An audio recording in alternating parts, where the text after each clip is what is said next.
Le monde est bruyant. Tout le monde parle. Tout le monde a un avis. Tout le monde se bat pour être entendu. On vous a appris que pour gagner, il fallait parler plus fort, argumenter mieux, avoir le dernier mot. C'est un mensonge. Le véritable pouvoir ne se trouve pas dans le bruit que vous faites, mais dans le silence que vous maîtrisez. Ce livre audio va vous enseigner à transformer le silence d'un vide inconfortable en un outil de domination stratégique. Apprenez à écouter, à observer et à ne parler que lorsque cela compte vraiment. Car c'est quand les autres parlent que le pouvoir se gagne. Regardez autour de vous. Écoutez. Le monde moderne est une cacophonie. Notifications, opinions, débats. Réunions interminables où tout le monde parle et personne n'écoute. On nous a conditionnés à croire que notre valeur est proportionnelle au bruit que nous faisons. Si tu ne parles pas, tu n'existes pas. Si tu ne donnes pas ton avis sur tout, tu es ignorant. Si tu ne participes pas au débat incessant, tu es faible. C'est le dogme de l'extraversion forcée. Et c'est un piège pour les faibles. Le véritable pouvoir, le pouvoir qui dure, le pouvoir qui influence réellement, a toujours été silencieux. Pensez à l'adage « les tonneaux vides sont ceux qui font le plus de bruit ». C'est une vérité universelle. Les personnes qui ressentent le besoin compulsif de parler, de remplir chaque seconde de silence, de prouver leur intelligence par un flot de paroles, sont presque toujours les moins puissantes de la pièce. Leur parole n'est pas un signe de force, c'est un signe de nervosité, d'insécurité, un besoin désespéré de validation. Parler est un besoin, se taire est un pouvoir. Considérez la dynamique d'une réunion d'affaires typique. Il y a toujours cette personne, celle qui commande tout, qui coupe la parole, qui répète les idées des autres avec des mots différents pour se les approprier. Cette personne monopolise 80% du temps de parole. Elle pense qu'elle domine la réunion. Elle pense qu'elle démontre son leadership. En réalité, elle ne démontre que son anxiété. Elle a peur du silence. Elle a peur de ne pas être vue. Elle gaspille son énergie et celle de tout le monde. Et puis, il y a l'autre personne, celle qui est assise au fond de la salle. Elle écoute. Elle observe. Elle ne dit rien pendant 50 minutes. Elle regarde qui parle, qui réagit, qui s'allie avec qui. Elle absorbe toutes les informations, toutes les dynamiques de pouvoir. Et puis, à la 51e minute, quand tout le monde a épuisé ses arguments et que le débat tourne en rond, elle prend la parole. Elle ne fait pas un long discours. Elle pose une question, une seule question précise, où elle formule une seule déclaration de 2 phrases qui va droit au cœur du problème. Et soudain, un silence tombe sur la pièce. Un vrai silence. Parce que cette personne vient de changer complètement la direction de la conversation. Ces 2 phrases ont plus de poids que les 50 minutes de bruit qui les ont précédées. Qui est le plus puissant? Celui qui a fait du bruit ou celui qui a maîtrisé le silence? Le bruit remplit le vide. Le silence le possède. C'est la première règle que vous devez graver dans votre esprit. Votre objectif n'est plus de participer. Votre objectif est d'influencer. Et l'influence ne vient pas du volume, mais de l'impact. Le silence actif n'est pas de la timidité. Ce n'est pas de la passivité. C'est une décision consciente. C'est une discipline. C'est choisir d'écouter plutôt que de parler. C'est choisir d'observer plutôt que de performer. C'est comprendre que plus vous parlez, plus vous risquez de dire une bêtise, de révéler une information que vous auriez dû garder, ou simplement de diluer la puissance de vos véritables idées. Pour le reste de cette journée, fixez-vous un défi. Dans chaque conversation, essayez d'être la dernière personne à parler. Forcez-vous à écouter, à vraiment écouter. Pas à attendre votre tour pour parler, mais à comprendre ce que l'autre dit et ce qu'il ne dit pas. Vous serez stupéfait de ce que vous apprendrez. Vous serez étonné de voir à quel point les gens se révèlent quand on leur donne l'espace du silence. Ce n'est que la première étape. Pour l'instant, il s'agit de briser l'habitude compulsive de parler. Mais cette discipline a un bénéfice immédiat et puissant. Elle vous protège. Avant de pouvoir utiliser le silence pour attaquer, vous devez apprendre à l'utiliser comme une armure. Maintenant, nous allons construire votre forteresse. Chapitre 2. Le silence comme forteresse. Vous avez compris que le bruit est une faiblesse. La première application pratique de cette connaissance est défensive. Avant de gagner du terrain, vous devez vous assurer que votre propre territoire est imprenable. Votre silence est le mur de votre forteresse. Chaque jour, vous êtes soumis à des interrogatoires, petits et grands. Votre patron vous demande pourquoi un dossier est en retard. Un client vous questionne sur un problème. Votre partenaire vous confronte sur une promesse non tenue. Dans chacune de ces situations, votre premier réflexe, votre programmation, est de parler, de vous justifier, de vous excuser, d'expliquer, de blâmer les circonstances. Ce réflexe est une erreur stratégique massive. En vous précipitant pour répondre, vous faites 3 choses. Premièrement, vous montrez votre nervosité, ce qui signale la culpabilité, même si vous êtes innocent. Deuxièmement, vous donnez des informations que votre interlocuteur pourra utiliser contre vous. Troisièmement, vous acceptez le cadre de l'interrogatoire. Vous vous placez en position d'accusé. Le silence brise ce schéma. Il est votre droit le plus fondamental. Imaginez la scène. Votre supérieur entre dans votre bureau, le visage fermé. Ce rapport est plein d'erreurs. Qu'est-ce qui s'est passé? L'adrénaline monte, l'envie de vous défendre est irrésistible. Ce n'est pas ma faute, on m'a donné les mauvais chiffres, je n'ai pas eu assez de temps. Vous avez déjà perdu. Maintenant, rejouons la scène avec la discipline du silence. Il pose sa question, vous le regardez. Calmement. Et vous vous taisez. Pas un silence éternel, juste 3, 4, 5 secondes. Une pause délibérée. Dans ce court laps de temps, vous accomplissez un miracle. Vous calmez votre propre système nerveux, vous forcez votre interlocuteur à supporter le poids de sa propre accusation et vous vous donnez le temps de formuler une réponse stratégique et non une réaction émotionnelle. Après cette pause, vous pouvez répondre par une question. Quelles erreurs spécifiques avez-vous trouvées? Ou par une déclaration neutre. Laissez-moi revoir ça et je vous reviens. Vous n'avez rien admis, vous n'avez rien nié, vous êtes resté aux commandes, vous avez utilisé le silence comme un bouclier. Votre silence est impénétrable. Chaque mot que vous ne dites pas est une erreur que vous ne commettez pas. Pensez à toutes les fois où vous avez regretté vos paroles. J'aurais dû me taire. J'en ai trop dit. Le silence n'a jamais de regret. Il ne peut être mal cité. Il ne peut être mal interprété. C'est une position de force parfaite. Cette forteresse vous protège aussi des provocations. Quelqu'un essaye de vous attirer dans une dispute. Il vous lance une pique, une critique déguisée. Si vous répondez, vous tombez dans son piège. Il a réussi à voler votre temps et votre énergie émotionnelle. Si vous répondez par un silence calme et un regard neutre, son attaque se dissout dans le vide. Il se retrouve seul avec sa propre agressivité. C'est incroyablement déstabilisant pour le provocateur. Il vous a lancé une balle et vous avez simplement choisi de ne pas la rattraper. Entraînez-vous.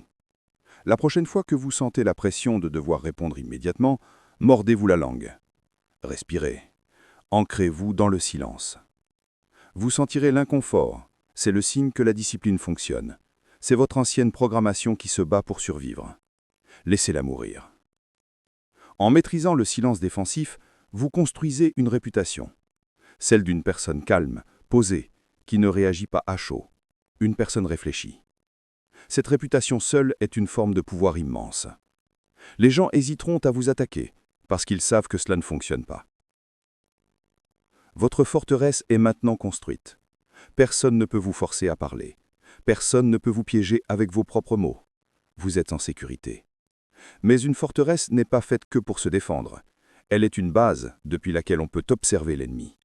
Et c'est là que le silence devient une arme de renseignement. Vous allez maintenant apprendre à utiliser le silence non plus comme un bouclier, mais comme un aimant à vérité. Un aimant qui attire la vérité. Chapitre 3. Le silence comme aimant à vérité. Vous avez bâti votre forteresse. Vous êtes protégé. Il est temps de passer de la défense à l'offensive. Mais une offensive silencieuse. Une offensive d'information.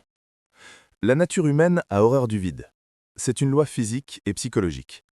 2 personnes dans une pièce silencieuse ressentiront une pression presque irrésistible de parler. C'est cette pression que vous allez apprendre à maîtriser et à utiliser. Quand vous parlez, vous ne faites que répéter ce que vous savez déjà. Quand vous écoutez, vous apprenez ce que vous ne savez pas. C'est une vérité simple, mais presque tout le monde l'ignore. Ils sont trop occupés à prouver leur propre intelligence pour prendre le temps d'absorber celle des autres. Votre silence n'est pas passif. C'est un piège actif. C'est un vide calculé que vous créez pour que les autres s'y précipitent et révèlent tout. Le vide que vous créez, ils se précipiteront pour le remplir. Prenons l'exemple d'une négociation salariale. Vous avez fait vos recherches. Vous entrez dans le bureau et vous déclarez « Compte tenu de mes performances et des standards du marché, je demande une augmentation pour atteindre ce chiffre. » Et puis, la partie la plus importante. Vous vous taisez. C'est une torture. L'autre personne est déstabilisée. Elle s'attendait à une longue justification, à des arguments. Vous lui avez donné un chiffre. Et le silence. Le vide est insupportable. Que va-t-elle faire? Dans 9 cas sur 10, elle va commencer à parler pour combler le vide. C'est un chiffre élevé. Je ne sais pas si le budget le permet. Il faut que je voie. Elle vous donne déjà des informations cruciales sur sa marge de manœuvre et ses objections. Elle négocie contre elle-même avant que vous n'ayez eu à dire un mot de plus. Vous restez silencieux. Vous écoutez. Vous absorbez. Écoutez ce qu'ils disent quand vous ne dites rien. C'est la clé. Cette technique fonctionne dans toutes les sphères de la vie. Vous soupçonnez un collègue de ne pas être honnête avec vous. Au lieu de l'accuser, ce qui le mettrait sur la défensive, vous lui posez une question simple et ouverte. Comment avance ce projet? Il vous donne une réponse vague. Au lieu d'enchaîner, vous le regardez, en silence, avec une expression d'attente. Ce silence est une question en soi. Il dit « Ce n'est pas tout. Continue ». La pression sur lui devient immense. Il va se sentir obligé de parler encore, d'ajouter des détails. Et c'est souvent dans ces détails non sollicités que se cache la vérité ou l'incohérence que vous cherchiez. Les gens sont des livres ouverts, mais vous ne pouvez pas les lire si vous êtes occupé à écrire votre propre histoire par-dessus la leur. Le silence est l'outil qui vous permet de tourner les pages. C'est une qualité qui demande de la pratique. Votre ego voudra intervenir. Il voudra montrer que vous avez compris. Il voudra poser la question suivante. Vous devez le discipliner. Laissez le silence s'installer. Laissez-le devenir un peu inconfortable. C'est dans cet inconfort que la vérité émerge. Entraînez-vous dans des situations à faible enjeu. Avec un vendeur dans un magasin, posez une question sur un produit et laissez-le parler. Ne l'interrompez pas. Quand il a fini, attendez quelques secondes en silence. Observez comment il se sent obligé de vous donner plus d'informations, des réductions, des alternatives. Le silence vous donne un avantage informationnel considérable. Dans un monde où tout le monde se précipite pour donner son opinion, celui qui se tait et écoute est celui qui détient les cartes. Il connaît les motivations, les peurs, les désirs et les stratégies de tout le monde, alors que personne ne connaît les siennes. Vous avez appris à vous défendre avec le silence. Vous avez appris à collecter des informations avec le silence. Mais il existe une application encore plus subtile et quotidienne de cette discipline. Il s'agit d'utiliser de minuscules fragments de silence pour amplifier radicalement le pouvoir de vos propres mots. Il est temps de maîtriser la microdiscipline du silence. Vous avez appris à utiliser le silence sur une macro-échelle pour vous défendre et pour collecter des informations. Il est maintenant temps de zoomer. Le pouvoir du silence ne réside pas seulement dans les longues périodes de mutisme, mais aussi dans les fragments, les instants, les respirations que vous insérez au cœur même de la conversation. Nous allons parler de l'outil le plus simple et le plus dévastateur de votre arsenal, la pause stratégique. La précipitation est l'ennemi du pouvoir. Regardez les gens parler. Ils se coupent la parole. Ils terminent les phrases des autres. Ils se précipitent pour répondre avant même que la question ne soit terminée. C'est un chaos de réactivité. Chaque réponse rapide est un aveu de nervosité. C'est un signal que vous opérez en mode de survie, pas en mode de commandement. Le commandant est maître du temps, et il démontre cette maîtrise par la pause. La pause stratégique est un silence délibéré de 3 à 5 secondes que vous vous imposez avant de parler. Ce n'est pas une hésitation, ce n'est pas un trou de mémoire, c'est une décision consciente. C'est un signal. Que signale cette pause? Premièrement, elle signale que vous avez écouté. Vraiment écouté. Vous ne vous contentiez pas d'attendre votre tour pour parler. Vous avez absorbé l'information et maintenant vous la traitez. Cela montre un respect immense à votre interlocuteur, ce qui paradoxalement augmente son respect pour vous. Deuxièmement, elle signale de la confiance. Seul quelqu'un de parfaitement en contrôle de lui-même et de la situation peut s'offrir le luxe du silence au milieu d'un échange. Les anxieux se précipitent. Les puissants prennent leur temps. Troisièmement, et c'est le plus important, elle crée de l'anticipation. Pendant ces quelques secondes de silence, l'attention de votre interlocuteur est à son comble. Il se demande ce que vous allez dire. Vous avez créé une tension dramatique. Et lorsque vous parlez enfin, vos mots atterrissent avec un poids et un impact décuplés. Votre pause est plus puissante que leurs mots. Voici votre exercice pratique. Pour les prochaines 24 heures, vous allez appliquer la règle des 3 secondes. Avant de répondre à n'importe quelle question qui demande plus qu'un simple oui ou non, vous allez prendre une inspiration complète et compter mentalement jusqu'à 3. 1, 2, 3.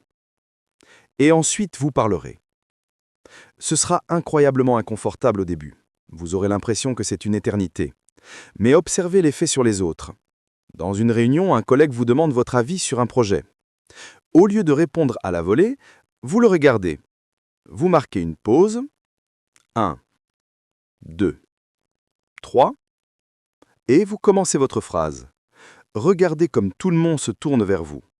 Vous venez de prendre le contrôle de la pièce sans élever votre voix. Dans un entretien d'embauche, on vous pose une question difficile. Parlez-moi d'un de vos échecs. La tentation est de se précipiter pour minimiser les dégâts. Au lieu de ça, vous marquez une pause. Vous donnez l'impression non pas de chercher une excuse, mais de choisir l'exemple le plus pertinent. Votre réponse semblera réfléchie, honnête et maîtrisée. Même dans une dispute, votre partenaire vous lance un reproche. Au lieu de la riposte immédiate qui envenime tout, vous marquez une pause. Cette pause désamorce l'escalade. Elle montre que vous n'êtes pas en mode réactif, mais en mode résolution. La pause stratégique est l'outil qui transforme vos paroles de simples réactions en véritables déclarations. C'est le point-virgule qui donne du point à votre prose. C'est le silence entre les notes de musique qui crée la mélodie. Sans elle, il n'y a que du bruit. Vous savez maintenant comment protéger votre esprit et comment amplifier vos paroles. La prochaine étape logique est de s'assurer que les paroles qui suivent la pause sont dignes de l'attention que vous avez créée. Si vous marquez une pause stratégique pour ensuite livrer un discours verbeux et confus, vous perdez tout votre avantage. Il est temps d'apprendre à tailler vos mots comme des diamants. Chapitre 5. L'art de l'économie verbale. Vous avez créé l'attente avec votre silence. La scène est prête. Les projecteurs sont sur vous. Le moment est venu de parler. Et c'est là que 99% des gens gâchent tout.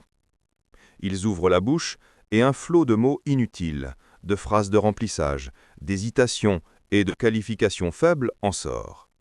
La puissance que vous avez accumulée dans le silence se dissipe comme de la fumée. La discipline du silence ne s'arrête pas quand vous commencez à parler. Elle s'applique à la manière même dont vous parlez. Le principe est simple. Chaque mot doit avoir un but. S'il n'en a pas, supprimez-le. Ne parlez que si vos mots sont meilleurs que votre silence. C'est la règle d'or. La plupart des gens parlent pour penser. Ils formulent leurs idées en temps réel avec des Vous voyez ce que je veux dire? C'est un signe de pensée désorganisée. Le commandant pense d'abord, dans le silence de son esprit, et ensuite il parle. Il ne livre pas le processus, il livre le produit final. La puissance est dans la densité, pas dans le volume. Une seule phrase bien ciselée peut détruire un argumentaire de 10 minutes. Comment pratiquer l'économie verbale? Premièrement, éliminez les mots de remplissage. Enregistrez-vous en train de parler pendant 1 minute. Réécoutez. Comptez le nombre de « e ». Donc, en fait, juste, un peu. Ces mots sont des parasites. Ils aspirent la force de votre discours. Prenez conscience de votre mot parasite principal et déclarez-lui la guerre. Chaque fois que vous êtes au point de le dire, remplacez-le par une courte pause. Le silence est toujours plus fort qu'un mot de remplissage. Deuxièmement, parlez en déclaration, pas en question.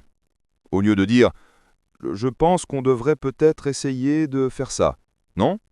Dites « Voici ce que nous allons faire ». Au lieu de « C'est juste mon opinion, mais… », dites « Mon analyse est la suivante ». Supprimez les qualifications qui affaiblissent votre position.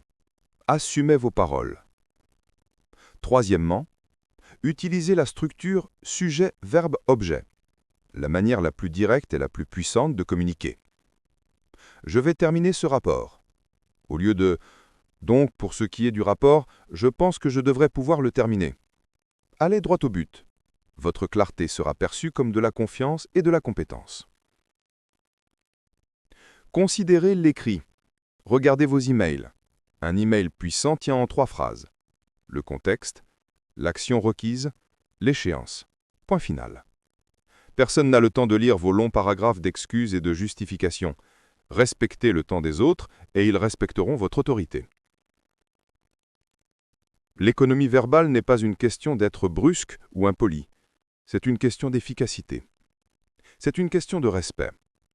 Vous respectez suffisamment vos propres idées pour les présenter de la manière la plus pure et la plus forte possible. Quand vous parlez peu, mais bien, les gens se penchent pour vous écouter. Ils savent que vous ne gaspillez pas les mots. Chaque phrase est un événement. C'est le contraire de la personne qui parle constamment, que tout le monde finit par ignorer. L'économie verbale est particulièrement cruciale dans les situations de conflit. Quand les émotions sont fortes, la tentation est de déverser un flot de paroles, d'accusations, de justifications. C'est de l'huile sur le feu. C'est dans ces moments-là que la discipline du silence, appliquée à vos mots, devient une arme de désescalade. Nous allons maintenant apprendre à faire face à l'agression, non pas en y répondant, mais en l'absorbant dans le vide.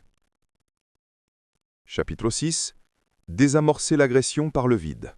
La confrontation est inévitable. Tôt ou tard, vous ferez face à l'agression. La colère d'un client, la fureur d'un patron, l'hostilité d'un rival. La réaction instinctive, la programmation de millions d'années d'évolution, est de répondre à l'agression par l'agression, de se battre ou de fuir. Ces 2 options sont des options de faiblesse. Il existe une 3e voie, la voie du silence. Il ne s'agit pas de fuir, il s'agit de se tenir là, immobile, et de laisser la vague d'agression se briser sur le roc de votre calme. N'ajoutez pas votre bois à leur feu. Un feu a besoin de carburant pour brûler. Le feu de la colère d'une personne a besoin de votre réaction pour continuer. Votre peur vous excuse, votre propre colère, voilà le carburant qu'elle cherche.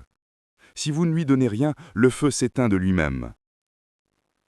Imaginez la scène. Un collègue entre dans votre bureau, furieux.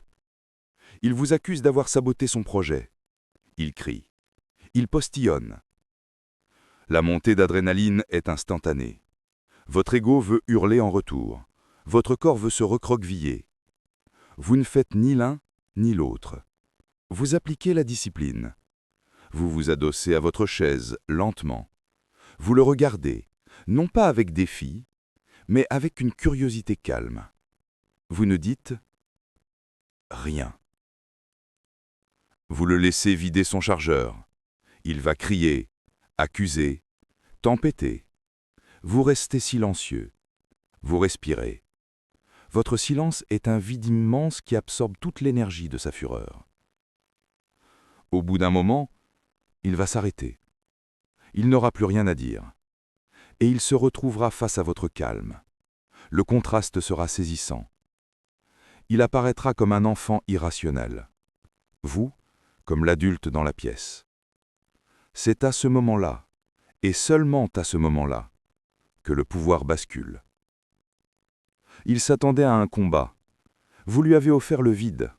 C'est profondément déstabilisant. Quand il a fini, et que le silence s'est installé, vous pouvez parler. Mais pas avec des justifications. Avec une seule question calme et économique. As-tu terminé ? Cette question simple et dénuée d'émotion le désarme complètement. Elle le force à prendre conscience de son propre comportement. La plupart du temps, la confrontation est terminée à cet instant précis. Le calme est une réponse que personne ne sait comment combattre. L'agression est préparée pour la contre-agression. Elle n'a aucun plan face au calme absolu. C'est comme frapper de toutes ses forces dans l'eau. Il n'y a aucune résistance. Juste de l'énergie gaspillée. Cette technique demande un contrôle de soi immense. C'est peut-être le test le plus difficile de la discipline du silence. Vous devez maîtriser votre propre physiologie. Vous devez commander à votre cœur de ralentir, à votre respiration de s'approfondir. C'est pourquoi l'entraînement sur les petites choses est si crucial.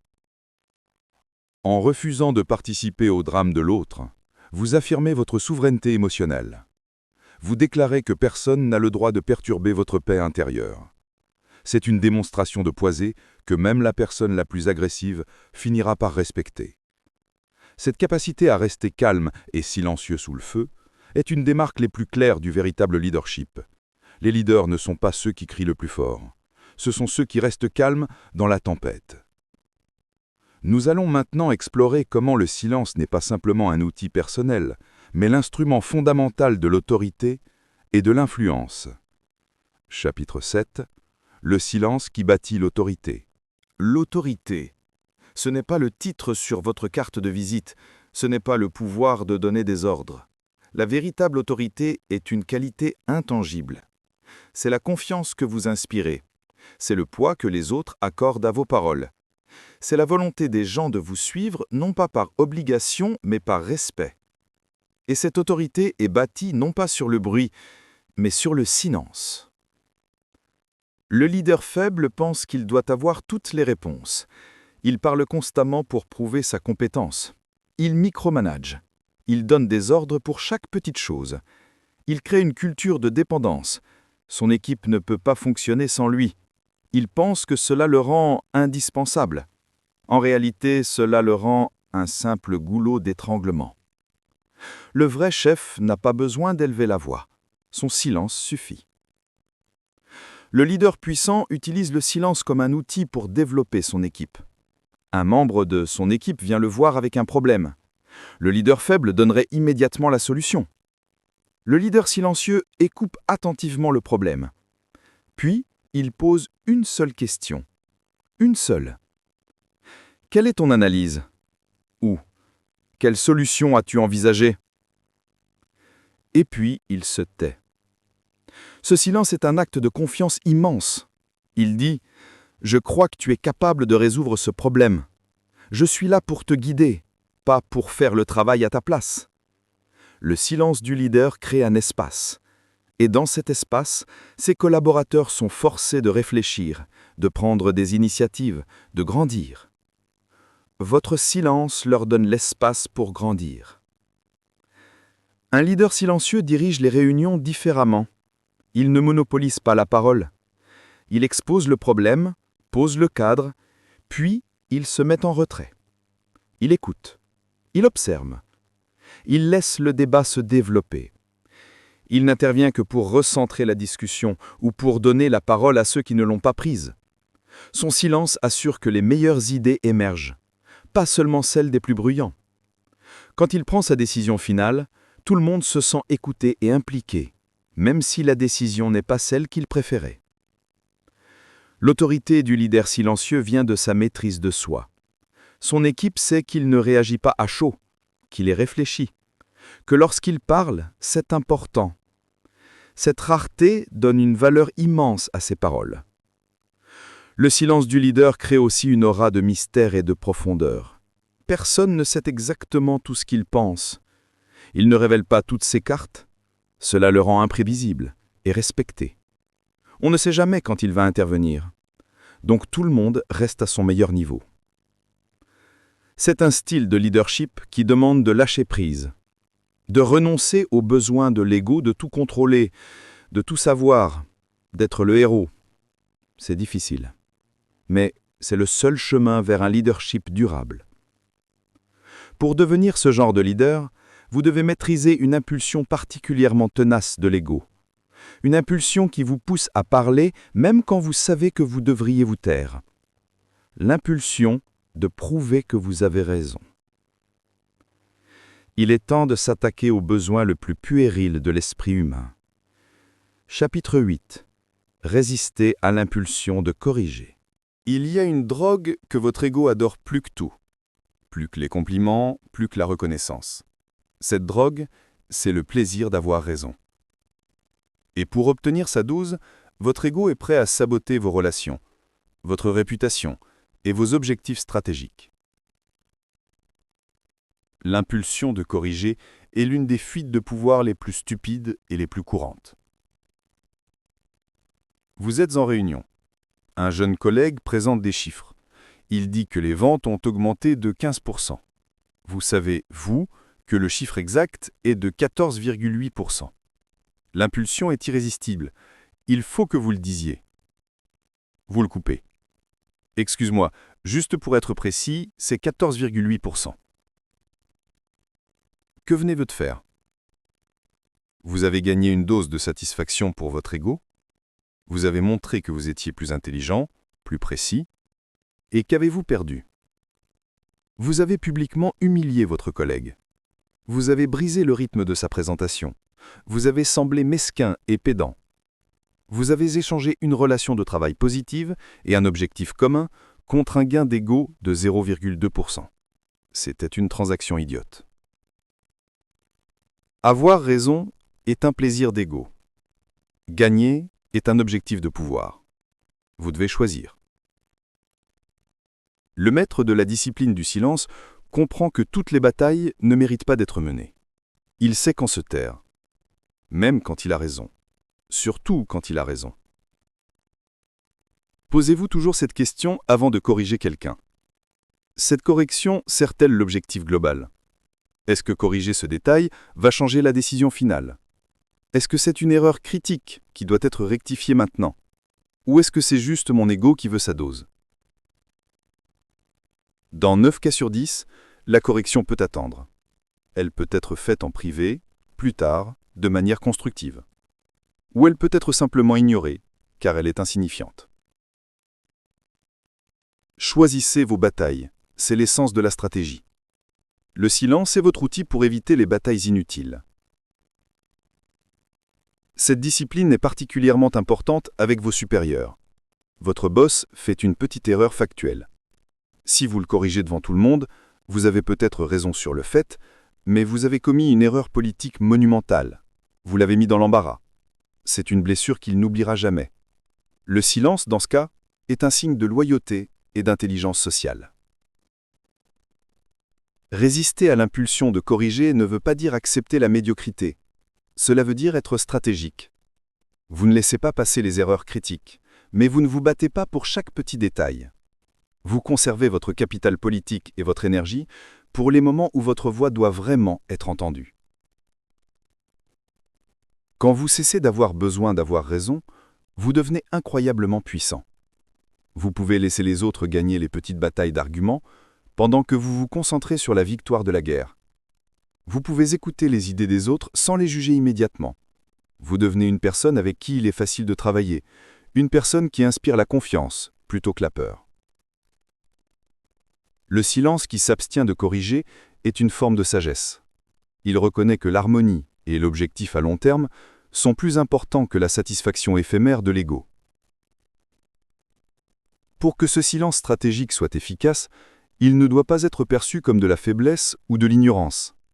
Votre présence non verbale doit communiquer la force et la confiance. Votre corps doit parler pour vous. Il est temps d'aligner votre physique à votre discipline. Chapitre 9. Le langage corporel du silence. Votre bouche est fermée. La discipline est en place. Mais si le reste de votre corps crie la nervosité, votre silence sera interprété comme de la peur, pas du pouvoir. Un silence efficace est un silence incarné. C'est un silence où tout votre être communique le calme, la confiance et le contrôle. Votre corps parle quand vous vous taisez. Assurez-vous qu'il dit la bonne chose. L'immobilité est une démonstration de force. Regardez les prédateurs dans la nature. Un lion qui attend sa proie est parfaitement immobile. C'est une immobilité pleine d'énergie potentielle. À l'inverse, la proie est agitée, nerveuse, toujours en mouvement. Dans une conversation, dans une réunion, entraînez-vous à être immobile. Évitez les gestes parasites. Ne tapotez pas votre stylo, ne secouez pas votre jambe, ne vous touchez pas le visage. Ces mouvements sont des fuites d'énergie. Ils signalent l'anxiété. Ancrez-vous dans votre chaise. Sentez votre poids. Soyez présent. Une immobilité calme et attentive est incroyablement puissante. Elle attire l'attention. Elle dit « Je suis tellement en contrôle que je n'ai pas besoin de bouger ». Votre posture est votre déclaration de statut. Tenez-vous droit, mais pas raide. Occupez l'espace. Les épaules en arrière, la poitrine ouverte, c'est la posture de quelqu'un qui est à l'aise avec le pouvoir. Que vous soyez assis ou debout, évitez de vous recroquever, de vous faire petit. Votre posture influence non seulement comment les autres vous voient, mais aussi comment vous vous sentez. Une posture droite et ouverte envoie un signal de confiance à votre propre cerveau. Vos mains. Quand vous ne parlez pas, que faites-vous de vos mains? Ne les cachez pas dans vos poches ou sous la table, c'est un signe de dissimulation. Laissez-les calmement posées sur la table ou sur les accoudoirs de votre chaise. Les mains visibles et calmes signalent l'honnêteté et la confiance. Votre regard, c'est l'outil le plus puissant de votre communication non verbale. Quand quelqu'un parle, maintenez un contact visuel stable et calme. Ne le fixez pas agressivement. Regardez-le avec une attention détendue. Cela communique que vous écoutez, que vous êtes engagé et que vous n'êtes pas intimidé. Quand le silence s'installe, ne baissez pas les yeux le premier. Maintenez le contact. Celui qui baisse les yeux a perdu le duel silencieux. Votre expression faciale. Votre silence ne doit pas être un masque de colère ou d'ennui. Il doit être neutre ou légèrement curieux. Une expression faciale détendue et ouverte invite les autres à parler, alors qu'un visage fermé les met sur la défensive. Vous voulez que votre silence soit un aimant, pas un mur. Assemblez tous ces éléments. Imaginez-vous dans une réunion importante. Vous êtes assis droit mais détendu. Vous êtes immobile. Vos mains sont visibles et calmes. Vous écoutez la personne qui parle en maintenant un contact visuel attentif. Quand elle a fini, vous ne vous précipitez pas à répondre. Vous la regardez en silence pendant 1 seconde ou 2, avec une expression neutre. Vous avez dominé la pièce sans dire un seul mot. Votre présence seule a communiqué plus de pouvoir et d'autorité que n'importe quel discours. Le langage corporel du silence est la couche externe de votre discipline. Mais la véritable source de ce calme extérieur vient d'un endroit encore plus profond. Elle vient de votre capacité à faire taire le bruit à l'intérieur de vous-même. Il est temps de visiter le sanctuaire, la source de tout pouvoir. Chapitre 10. Le silence intérieur, la source du pouvoir. Regardez autour de vous. Écoutez. Le monde moderne est une cacophonie. Notifications, opinions, débats. Réunions interminables où tout le monde parle et personne n'écoute. On nous a conditionnés à croire que notre valeur est proportionnelle au bruit que nous faisons. Si tu ne parles pas, tu n'existes pas. Si tu ne donnes pas ton avis sur tout, tu es ignorant. Si tu ne participes pas au débat incessant, tu es faible. C'est le dogme de l'extraversion forcée. Et c'est un piège pour les faibles. Le véritable pouvoir, le pouvoir qui dure, le pouvoir qui influence réellement, a toujours été silencieux. Pensez à l'adage « les tonneaux vides sont ceux qui font le plus de bruit ». C'est une vérité universelle. Les personnes qui ressentent le besoin compulsif de parler, de remplir chaque seconde de silence, de prouver leur intelligence par un flot de paroles, sont presque toujours les moins puissantes de la pièce.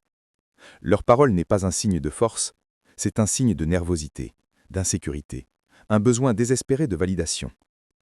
Parler est un besoin, se taire est un pouvoir. Considérez la dynamique d'une réunion d'affaires typique. Il y a toujours cette personne, celle qui commande tout, qui coupe la parole, qui répète les idées des autres avec des mots différents pour se les approprier. Cette personne monopolise 80% du temps de parole. Elle pense qu'elle domine la réunion. Elle pense qu'elle démontre son leadership. En réalité, elle ne démontre que son anxiété. Elle a peur du silence. Elle a peur de ne pas être vue. Elle gaspille son énergie et celle de tout le monde. Et puis, il y a l'autre personne, celle qui est assise au fond de la salle. Elle écoute. Elle observe. Elle ne dit rien pendant 50 minutes. Elle regarde qui parle, qui réagit, qui s'allie avec qui. Elle absorbe toutes les informations, toutes les dynamiques de pouvoir. Et puis, à la 51e minute, quand tout le monde a épuisé ses arguments et que le débat tourne en rond, elle prend la parole. Elle ne fait pas un long discours. Elle pose une question, une seule question précise, où elle formule une seule déclaration de 2 phrases qui va droit au cœur du problème. Et soudain, un silence tombe sur la pièce. Un vrai silence. Parce que cette personne vient de changer complètement la direction de la conversation. Ces 2 phrases ont plus de poids que les 50 minutes de bruit qui les ont précédées. Qui est le plus puissant? Celui qui a fait du bruit ou celui qui a maîtrisé le silence? Le bruit remplit le vide. Le silence le possède. C'est la première règle que vous devez graver dans votre esprit. Votre objectif n'est plus de participer. Votre objectif est d'influencer. Et l'influence ne vient pas du volume, mais de l'impact. Le silence actif n'est pas de la timidité. Ce n'est pas de la passivité. C'est une décision consciente. C'est une discipline. C'est choisir d'écouter plutôt que de parler. C'est choisir d'observer plutôt que de performer. C'est comprendre que plus vous parlez, plus vous risquez de dire une bêtise, de révéler une information que vous auriez dû garder, ou simplement de diluer la puissance de vos véritables idées. Pour le reste de cette journée, fixez-vous un défi. Dans chaque conversation, essayez d'être la dernière personne à parler. Forcez-vous à écouter, à vraiment écouter. Pas à attendre votre tour pour parler, mais à comprendre ce que l'autre dit et ce qu'il ne dit pas. Vous serez stupéfait de ce que vous apprendrez. Vous serez étonné de voir à quel point les gens se révèlent quand on leur donne l'espace du silence. Ce n'est que la première étape. Pour l'instant, il s'agit de briser l'habitude compulsive de parler. Mais cette discipline a un bénéfice immédiat et puissant. Elle vous protège. Avant de pouvoir utiliser le silence pour attaquer, vous devez apprendre à l'utiliser comme une armure. Maintenant, nous allons construire votre forteresse. Chapitre 2. Le silence comme forteresse. Le monde est bruyant. Tout le monde parle. Tout le monde a un avis. Tout le monde se bat pour être entendu. On vous a appris que pour gagner, il fallait parler plus fort, argumenter mieux, avoir le dernier mot. C'est un mensonge. Le véritable pouvoir ne se trouve pas dans le bruit que vous faites, mais dans le silence que vous maîtrisez. Ce livre audio va vous enseigner à transformer le silence d'un vide inconfortable en un outil de domination stratégique. Apprenez à écouter, à observer et à ne parler que lorsque cela compte vraiment. Car c'est quand les autres parlent que le pouvoir se gagne.